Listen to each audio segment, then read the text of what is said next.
12મો ગ્રંથ જલભેદ. આ ગ્રંથમાં રજોગુણ, તમોગુણ તેમજ સત્વગુણને નિવૃત્ત કરવાવાળા અલગ અલગ 20 પ્રકારના ભાવો બતાવ્યા છે.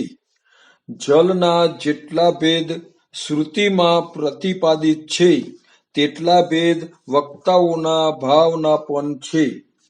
જેમ કૂવાનું જળ, સરોવરનું જળ, નદીનું જળ, પર્વત પરથી પડતું જળ, સમુદ્રનું જળ, વરસાદનું જળ, નાના તળાવનું જળ, ધરાઓનું જળ, નહેરનું જળ, ખાડાઓનું જળ, પસીનાનું જળ અને ઝાંઝવાનું જળ વગેરે વગેરે જળના સ્થાનો છે.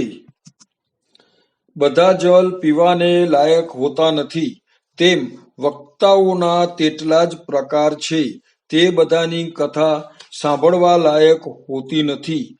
જે સાંભળવાથી ભક્તિભાવ વધે તેમના મુખથી જ કથા સાંભળવી જોઈએ એવું શ્રી મહાપ્રભુજી આજ્ઞા કરે છે.